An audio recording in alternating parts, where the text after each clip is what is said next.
ناظرین گرامی، قرآن مجید میں اللہ پاک نے فرمایا ہے کہ ہر نفس کو موت کا ذائقہ چکھنا ہے، یعنی کائنات کے ہر جاندار کے لیے اللہ تعالیٰ نے موت کا وقت اور جگہ متعین کر رکھی ہے۔ اس سے کسی کو چھٹکارا نہیں ملے گا اور نہ ہی کوئی اس سے بھاگ سکے گا۔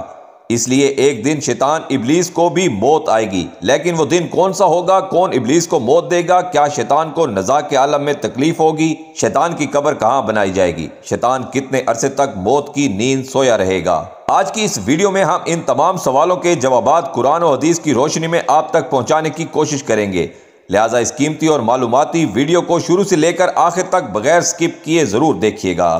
تو آئیے چل کر موضوع کا باقاعدہ آغاز کرتے ہیں۔ معزز دوستو، جب شیطان مردود کو اللہ تعالیٰ نے جنت سے نکال دیا تو اس نے اللہ تعالیٰ سے قیامت تک کے لیے مہلت مانگی کہ قیامت سے پہلے تک مجھے موت نہ آئے۔ تو اللہ پاک نے اس سے مقرر وقت تک یعنی ایک خاص وقت تک مہلت دے دی، جسے قرآن مجید میں یوں بیان فرمایا گیا ہے۔ اس نے کہا، اے پروردگار، لوگوں کے زندہ کیے جانے تک مجھے مہلت دے۔ فرمایا، تجھے مہلت دی جاتی ہے وقت معلوم تک کے لیے۔ مفسرین کے مطابق وقت معلوم وہ وقت ہوگا جب حضرت اسرافیل علیہ السلام پہلی دفعہ سور پھونکیں گے۔ اسلامی کتب میں آتا ہے کہ قیامت کی نشانیاں جب پوری ہو جائیں گی تو مومنین کے بغلوں کے نیچے سے خوشبودار ہوا گزرے گی، جس سے تمام ایمان والے وفات پا جائیں گے، اور پھر اس کے بعد 40 سال کا زمانہ گزرے گا جس میں کوئی بچہ پیدا نہیں ہوگا، یعنی ہر انسان کی عمر کم سے کم 40 سال ہوگی۔ کیونکہ سب مسلمان مر چکے ہوں گے، اس لیے زمین پر کفار اور مشرک رہ جائیں گے۔ اسلام کی معروف کتاب تفسیر در منشور میں لکھا ہے، جب مومنین کی وفات کو 40 سال گزرے ہوں گے تو پھر حضرت اسرافیل علیہ السلام پہلی دفعہ سور پھونکیں گے۔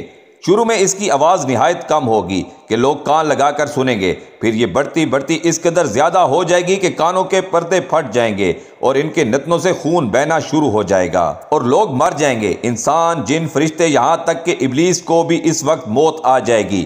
اس کے ٹھیک 40 سال بعد حضرت اسرافیل علیہ السلام دوسرا سور پھونکیں گے تو پھر تمام مردے زندہ ہو جائیں گے اور قیامت قائم ہوگی، میزان لگے گا، یعنی اس وقت ابلیس کو موت آئے گی اور پہلے سور اور دوسرے سور پھونکے جانے کے مابین 40 سال کا عرصہ ہوگا، یہ کہ ابلیس 40 سال تک مردہ رہے گا۔ ناظرین گرامی، کیا آپ جانتے ہیں کہ ابلیس کو موت کیسے آئے گی اور شیطان 40 سال مردہ حالت میں کہاں گزارے گا؟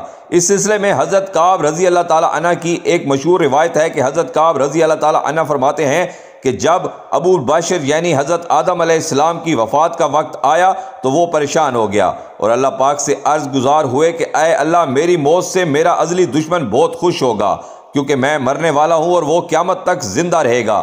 اسی وقت مالک الموت حضرت اسرائیل علیہ السلام حضرت آدم علیہ السلام کی خدمت میں حاضر ہوئے اور فرمایا، اے ابو الادب، آپ وفات کے بعد جنت میں رہیں گے، جبکہ ابلیس قیامت تک دنیا میں رہے گا، اور پھر قیامت سے 40 سال پہلے اس کو ایسی موت آئے گی کہ وہ پوری دنیا کے انسانوں جتنی موت کی تکلیف برداشت کرے گا، اور پھر جہنم ہی اس کا ٹھکانہ ہوگا۔ حضرت کعب رضی اللہ عنہ فرماتے ہیں کہ حضرت آدم علیہ السلام مالک الموت سے فرمانے لگے کہ مجھے ابلیس کی موت کا منظر بیان کرو، تو مالک الموت نے ابلیس کی موت کا حال بیان کرنا شروع کیا تو وہ اتنی دردناک موت تھی کہ حضرت آدم علیہ السلام اپنے آنسوں پر قابو نہ رکھ سکے۔ لوگ جب حضرت کعب رضی اللہ عنہ سے کہنے لگے ہمیں بھی ابلیس کی موت کا کچھ احوال بتائیں، لوگوں کی بے جا فرمائشوں پر حضرت کعب رضی اللہ عنہ نے ابلیس کی موت کا منظر کچھ یوں پیش کیا کہ اللہ تعالیٰ مالک الموت سے فرمائے گا کہ میرے غیظ و غضب اور غصے کا لباس پہن کر جاؤ اور ابلیس کی روح قبض کرو اور ابلیس سے تمام انسانوں اور جنوں سے زیادہ سختی کرنا۔ جب مالک الموت غضب و غصے سے بھر کر بہت سے فرشتوں کے ساتھ ابلیس کی روح قبض کرنے آئیں گے تو جو بھی آسمان اور زمین میں سے ان کو دیکھ لے گا وہ فوراً ہی مر جائے گا۔ جب مالک الموت ابلیس کے پاس پہنچیں گے تو وہ دھارے مار مار کر روئے گا، پھر شیطان کو موت کی تکلیف دی جائے گی جو کہ ساری مخلوق کی موت کی تکلیف سے بھی زیادہ ہوگی۔ پیارے ساتھیوں، اس کے بعد ابلیس گھبرا کر مشرق کی جانب بھاگے گا تو کبھی مغرب کی جانب، لیکن ہر جانب اپنے سامنے مالک الموت کو پائے گا۔ سمندر میں چھپنے جائے گا لیکن سمندر اسے جگہ نہیں دے گا۔